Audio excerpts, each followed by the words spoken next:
Martineau. Le préféré du règne animal. Bonjour, les petits lapins.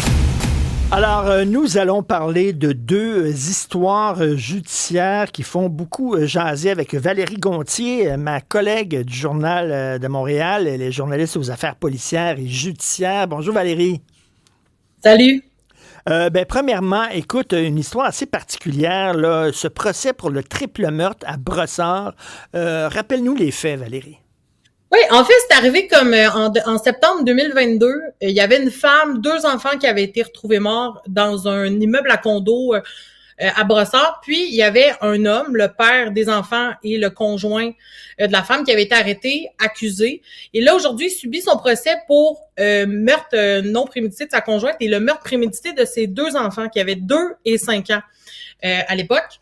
Fait particulier, le procès s'est ouvert, mais lorsqu'on regarde dans le box des accusés, ce qu'on voit, c'est une femme avec quelqu'un avec une perruque qui est habillée en femme, puisque l'accusé s'identifie dorénavant comme une femme. C'est quelque chose qui a été le jury en a été informé. Mais c'est important de rappeler qu'au moment des faits, il s'agissait d'un homme, là. Donc, je tiens à le préciser parce que des fois, on peut être un peu confus lorsqu'on lit les textes. C'est ça, c'est Mohamed Al-Balouz. Mais là, étant donné que justement, lorsque les faits, c'est en septembre 2022, qu'il a tué sa conjointe, plus d'une vingtaine de coups de couteau, il a tué ses 2 enfants. Il est accusé en ce moment, il subit un procès pour savoir là, si c'est lui qui a commis ces crimes-là, effectivement. OK, mais là, il était un homme. OK, je sais pas s'il s'auto-identifie comme femme, là, on en parlera, mais il était un homme à l'époque, alors il va être jugé comme un homme. Mais là, mais en fait, que ce soit un homme ou une femme qui commette un crime, un meurtre, la peine maximale, c'est la prison à vie, hein, avec aucune possibilité de libération avant 25 ans, peu importe le sexe de la personne. Là. Donc, essentiellement, tu sais, oui, quand on regarde dans le box des accusés, on voit comme une personne en apparence. Il y avait un voisin qui venait témoigner tantôt. Pour lui demander, est-ce que vous reconnaissez votre voisin? Puis il dit, ben oui, mais il y a des choses qui ont changé. Tu sais, parce qu'on parlait quand même d'une personne qui avait, si vous voyez les photos sur le site Internet, c'est quelqu'un qui était rasé. Donc il dit, ben maintenant, il y a des cheveux, là, je veux pas faire mon comique, mais c'est ça pareil, parce que l'accusé a maintenant une perruque avec des mèches, là, puis les cheveux un peu frisés. Donc, évidemment que l'apparence, mais le crime reste le même, là. Le crime reste le meurtre d'une femme et de 2 enfants. Mais là, l'accusé, là, pendant son procès, il est en détention. Mais là, il est incarcéré à la détention Leclerc, qui est une prison pour femmes. Exactement. Donc, c'est une demande qui avait été faite. Il est accusé, là, l'accusé est détenu dans une prison pour femmes pour toute la durée de sa détention présentement. C'est ce le jury en a été informé de ça lors de la sélection. Il a été également informé, le jury, que il y a également des procédures légales qui ont été faites pour un changement d'identité. Donc, sur l'acte d'accusation, là, tu sais, quand quelqu'un est accusé, on dit commis le ou faire le, telle date, tel crime. Il est écrit Mohamed Al-Balouz, qui est l'identité qu'il avait à l'époque, et maintenant sa nouvelle identité qui est Levana Balouz.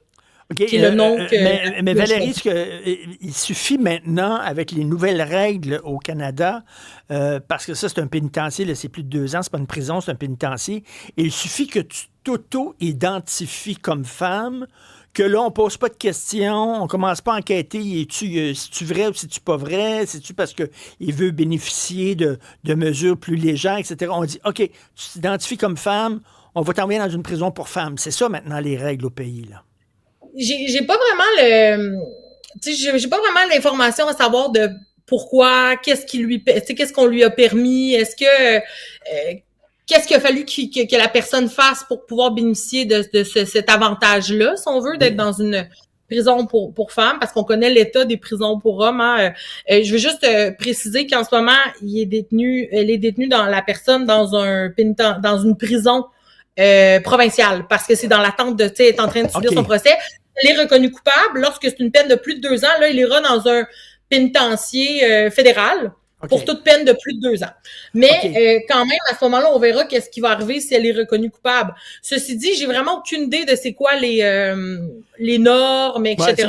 Puis cette personne-là, est-tu sérieuse? Est-ce que ça fait longtemps qu'elle se pose des questions sur sa sexualité? Exact. Ou au contraire... Peut-être que le procès va nous permettre aussi d'apprendre tout ça, là. Ceci dit, moi, je tiens vraiment à préciser qu'aujourd'hui, lors de la première journée du procès, on n'a pas du tout abordé ce sujet-là parce que c'est quoi le sujet de ce procès-là?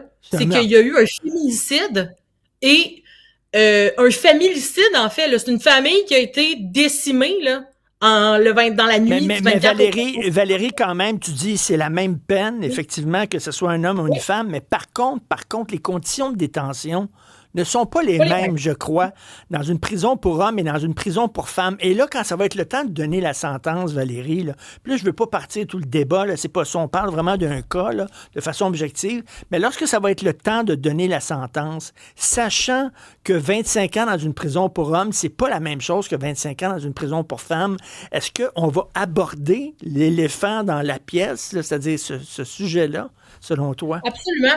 Sauf qu'en ce moment, c'est un procès devant jury, puis on est un peu régi par des règles, si on veut, lorsqu'on est dans un procès devant jury. C'est-à-dire que on peut seulement divulguer ce qui a été dit devant le jury. Peut-être que cet aspect-là, du fait du changement d'identité, va éventuellement être au cœur de ce procès-là. Et on en saura plus. Mais pour l'instant, on n'a pas comme investigué plus qu'il faut sur les conditions, sur les raisons, parce que on peut pas sortir de ce cadre-là. Ce qu'on peut rapporter dans les médias en ce moment, c'est uniquement ce que le jury est informé. Un jury qui est composé de 14 personnes, 14 citoyens qui devront regarder la preuve. Et Valérie, est-ce qu'il y a vraiment des différences dans les conditions de détention dans une prison pour hommes et dans une prison pour femmes? Bien sûr, là, suffit de regarder l'actualité, lire les journaux pour voir à quel point est-ce que les gens dans les prisons comme Bordeaux ou Rivière-des-Prairies, c'est un peu comme c'est des conditions vraiment difficiles. Ceci dit, la prison de Leclerc, c'est pas tout inclus dans le sud non plus, là. Il y a eu beaucoup d'articles qui ont été faits concernant les conditions. Je crois que la prison, c'est vraiment pas quelque chose qu'on souhaite, où on souhaite aller faire des dodos, là.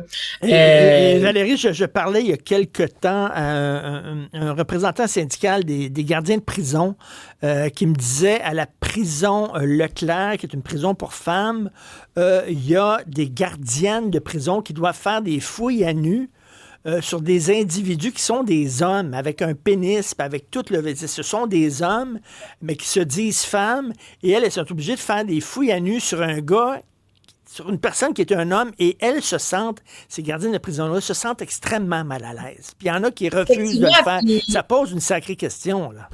Bien, ça pose une sacrée question aussi qu'il y ait en ce moment un individu à la prison de Leclerc qui est accusé d'avoir commis un féminicide.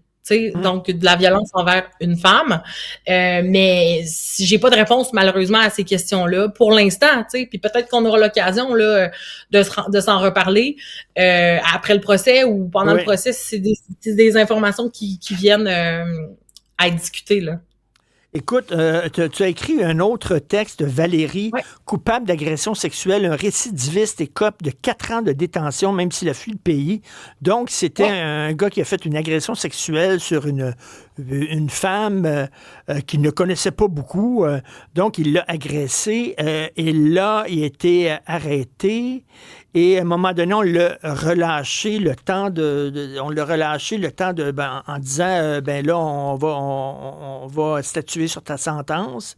Et là, lui, il a sacré le camp. Il est sauté d'un avion, puis il est parti en Roumanie. Mais là, à la fin de ton texte, Valérie, il y a une phrase qui m'a fait sauter.